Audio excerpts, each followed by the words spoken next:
একটু দোয়া খায়ের হতো, আর আপনি গেলে একটু ভালো হতো। তাহলে হুজুর আপনার হাদিয়াটা কত দিতে হবে? হাদিয়াটা ওই তো বলছি তো, খতম করা থাকলে একটা আলাদা ব্যাপার। এবারে খতম করতে হবে, খতম করা আছে, একটা সময় লাগে পড়তে। আমি তো কাঁদবো না, আমি তো ওটা একটা নাটক করব।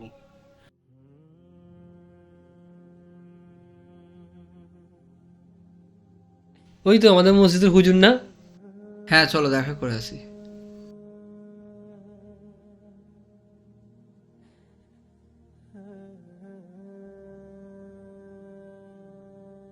আসসালামু আলাইকুম। ওয়ালাইকুম আসসালাম হুজুর একটা বাড়িতে সব রোশানির প্রোগ্রাম ছিল, একটু দোয়া খায়ের হতো, আর আপনি গেলে একটু ভালো হতো। আচ্ছা, তো এটা সর্বশ্রেণীটা কবে হবে? ওটা কালকে মাগরিব বাদ হবে। মাগরিব বাদ? হ্যাঁ। আচ্ছা, তাহলে কি খতম করতে হবে নাকি? খতম করা আছে? খতম তো করা নেই। হুম। খতম তাহলে যদি আপনার কাছে থাকে তাহলে হয়ে যাবে। হ্যাঁ, খতম তো আছে। তাহলে খতম যখন নেই, তা খতম করাতে একটা সময় লাগে না? তো তাহলে বুঝতেই পারতেছো। ওটা তাহলে হুজুর আপনার হাদিয়াটা কত দিতে হবে? হাদিয়াটা ওই তো বলছি তো, খতম করা থাকলে একটা আলাদা ব্যাপার। এবারে খতম করতে হবে, খতম করা আছে, একটা সময় লাগে পড়তে। এবারে সাথে আরো অনেকজন আছে, মুয়াজ্জিন সাহেব আছে।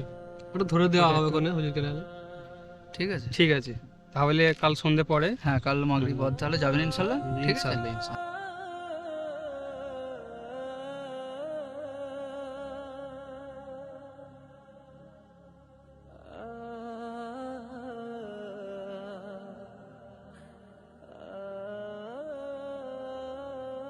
তোমরাই শ্রেষ্ঠ দল, তোমাদেরকে মানুষের কল্যাণের জন্য বাছাই করা হয়েছে।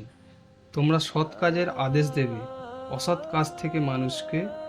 সর্বোপরি তোমরা আল্লাহ পাকের উপর ঈমান আনবে। আরে ভাইটার সঙ্গে তো আমার দেখা হলো, উনি তো সব্রসানই বললো, কিন্তু মারা তো কি গেল ওনাদের পরিবারের, সম্ভবত 3 দিনই হবে। এটা তো ভুল জিনিস, আমি তো হ্যাঁ করে দিলুম। এর আগেও কতবার হ্যাঁ করেছি। না, ভাইটাকে একবার ফোন করি।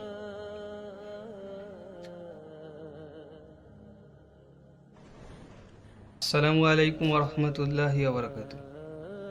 হ্যাঁ সুমিত ভাই। হ্যাঁ হ্যাঁ, তুমি একটু আমার কামরায় আসতে পারবে? একটু প্রয়োজনীয় দরকার ছিল। একটু তাড়াতাড়ি এসো, খুব ভালো হয়। আচ্ছা ঠিক আছে। আসসালামু আলাইকুম। ওয়ালাইকুম আসসালাম রহমতুল্লাহ। আসবো হুজুর? হ্যাঁ এসো সুমিত ভাই। ডেকেছিলেন আপনি? হ্যাঁ হ্যাঁ, একটু বসো বস। হ্যাঁ হুজুর, ডাকলেন আপনি? হ্যাঁ ডাকলুম বলতে, তুমি যে সব্রসানির কথা বললে, তো ওটা আসলে তো কে একজন মারা গেছে, ওনার কি 3 দিনে করার জন্য নাকি? হ্যাঁ হুজুর, উনি মারা গেল না। সে ঠিক আছে, তো এই জিনিসটা এমন একটা জিনিস আমাদের সমাজে চলছে, আমরাও করে থাকি, কিন্তু এটা বারবার হাদিসে পাওয়া যায় এবং বড় ওলামাদের কাছেও আমরা শুনতে পাই, আমরা যেখানে আমাদের ওস্তাদদের কাছে।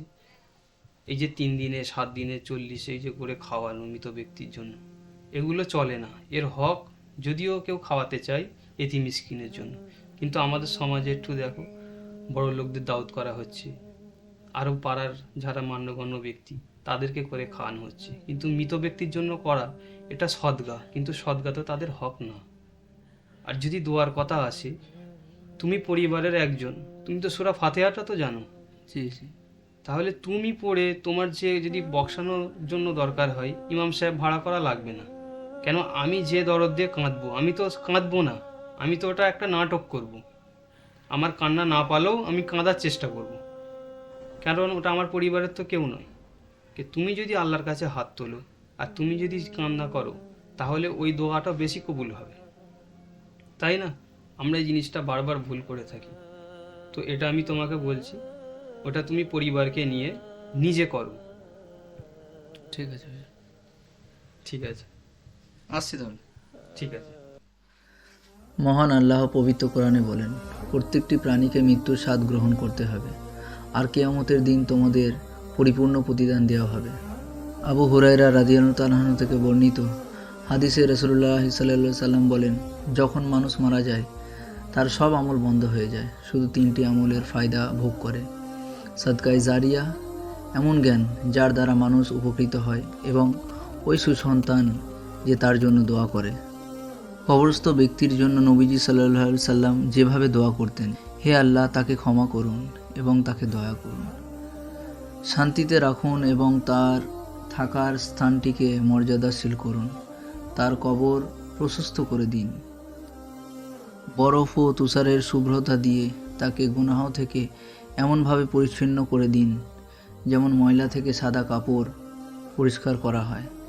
তাকে দুনিয়ার বাসস্থানের চেয়ে উত্তম বাসস্থান, পরিবার ও সঙ্গী দান করুন। হে মাবুদ, তাকে জান্নাতে দাখিল করুন, তাকে কবর আর দোজখের আযাব থেকে রক্ষা করুন।